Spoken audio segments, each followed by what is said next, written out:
Bonjour à vous toutes et à vous tous, c'est Méo. Alors pour cette carte de Noël que nous allons confectionner aujourd'hui, mis à part les encres, quasiment toute sa totalité va être réalisée avec des produits Action. À commencer par ce duo de tampons matrice de découpe qui est soit de Noël dernier, soit de celui d'avant, je ne me souviens plus.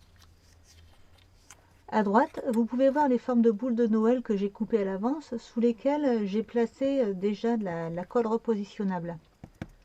Et si vous n'avez pas de cette colle, prenez des post-it comme on le voit sur d'autres tutos, ça va tout aussi bien et surtout c'est plus rapide. Donc pour commencer, je tamponne les deux premières boules sur une carte qui fait 14 cm et demi sur 10 et je positionne sur chacune d'elles le cache adapté à sa taille. Avec un pinceau, j'étale l'encre partout tout autour de ces boules et pour donner un effet d'envoi de lumière, je commence depuis le centre des boules et je pars vers l'extérieur. Une fois que c'est fini, je ne retire pas les caches et je viens tamponner d'autres boules. Et pour qu'elles paraissent plus éloignées, je les tamponne une fois sur une feuille de brouillon et sans réancrer, je tamponne cette fois-ci sur la carte. Je mets un cache sur ce tamponnage et je recommence le même procédé plusieurs fois jusqu'à ce que j'obtienne ce que je veux. Enfin, quand je dis ce que je veux, c'est une façon de parler puisque tout est masqué par les caches. Tout ce qu'on peut maîtriser, et c'est un bien grand mot, c'est l'orientation de ce qu'on veut faire.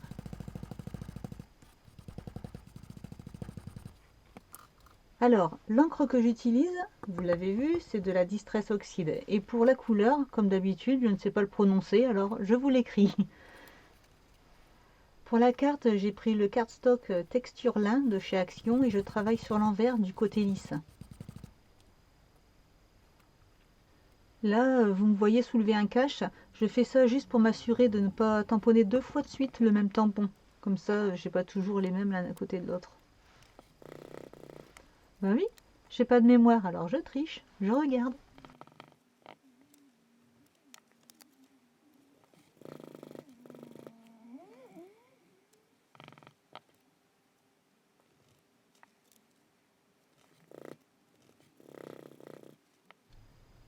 Et voilà le moment que tout le monde préfère, le dévoilement. L'effet est super beau en vrai. La vidéo ne renvoie que la moitié du rendu, c'est vraiment dommage, hein.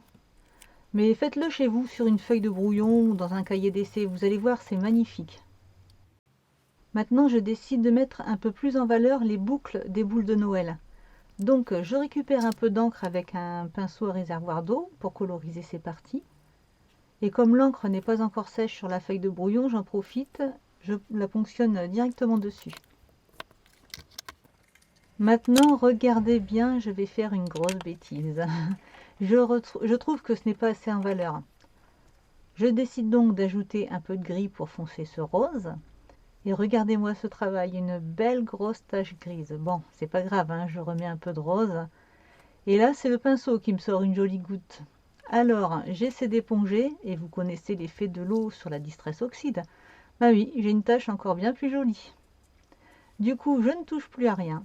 Et je me dis que j'ai trouvé où mettre le sentiment, c'est tout.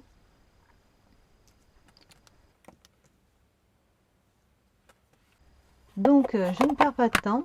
Et avant que l'encre sèche, je saupoudre la carte de poudre embossée Waouh.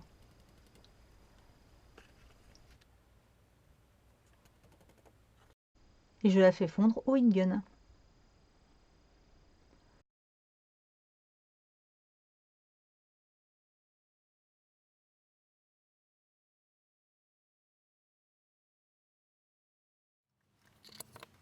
Ensuite, j'encre les bords, toujours avec la même couleur. Vous allez me dire, j'aurais pu le faire avant d'embosser, mais c'est vrai, j'ai oublié en fait.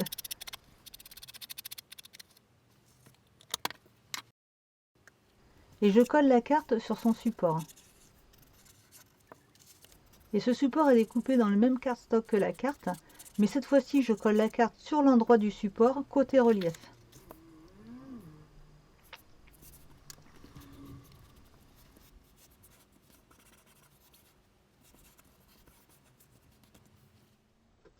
Toujours dans le même cardstock, Je coupe la forme d'une boule de Noël et pour ça je me sers de la plus grande matrice de découpe fournie avec les tampons. J'attrape ensuite la planche de tampons de chez Artemio et je choisis le sentiment Joyeux Noël et Bonne année. Comme cette pièce n'est pas très grande, je la fais tenir par-dessous avec du masking tape roulé sur lui-même. Les mots étant assez serrés, je vais tamponner chaque morceau chacun leur tour. Et je vais tous les ancrer en noir pour commencer, puis en rose, mais cette fois sans appuyer, c'est juste pour le rappel.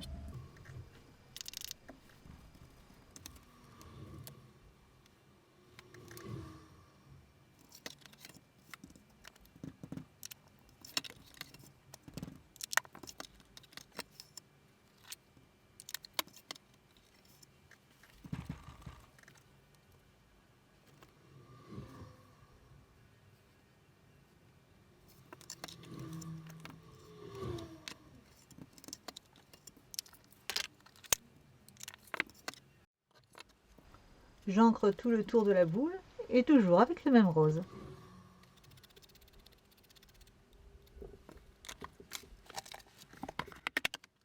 Ensuite, je la saupoudre entièrement, toujours avec la poudre Waouh. Et je fais fondre cette poudre toujours avec le gun.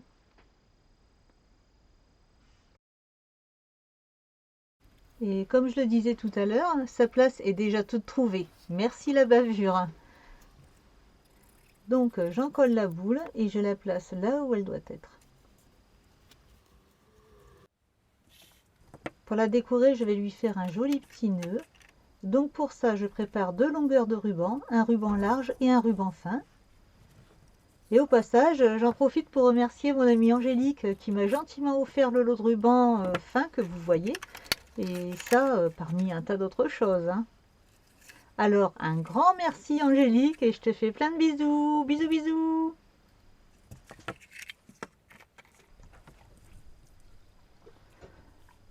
Alors, avec le ruban large, je fais le tour d'une fourchette et je bloque un côté avec une mini pince à linge.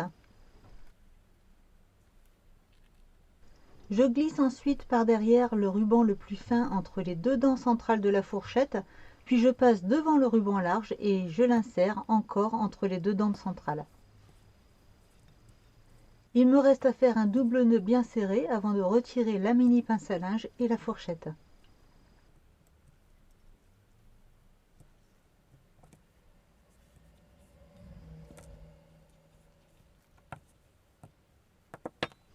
Maintenant que le plus dur est fait, je fais une jolie découpe à chaque extrémité de chaque ruban.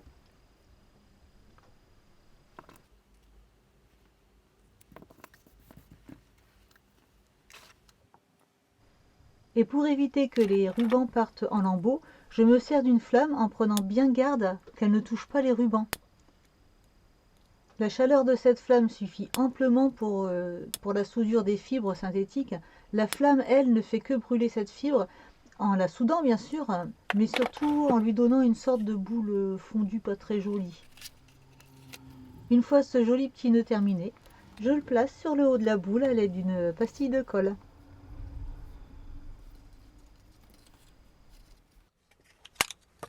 Pour l'intérieur de la carte, j'attrape à nouveau les tampons boules de Noël avec leur cache et je tamponne uniquement les petites boules. Elles prennent bien assez de place à elles seules. Et pour celles et ceux qui ne savent pas, le tapis de souris que je place sous la carte permet un meilleur tamponnage, son côté mou permettant au tampon de s'appuyer plus uniformément sur la carte. Bon, ceci dit, si on ne s'applique pas bien, le tamponnage peut quand même être raté, hein. Ça reste tout de même une étape où il faut garder sa concentration. Alors là, vous n'avez pas vu, mais j'ai bien nettoyé mon tampon. Hein. Et avant de mettre un cache, je fais sécher rapidement la couche supérieure de l'encre grâce à Bubule. Bah oui, Lucie de la chaîne Crealuna, elle a bien Jack Black. Eh ben moi, j'ai Bubule. Voilà, les présentations sont faites. Donc, je mets le cache.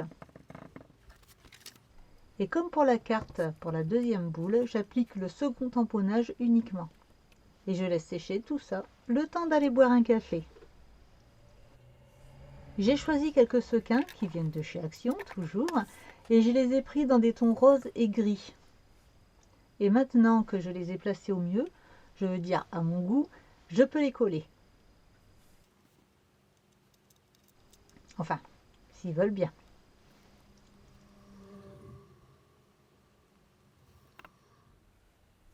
Je prends maintenant des demi-perles, Action toujours, mais cette fois dans des tons bleu-violet. J'en choisis 2 petites.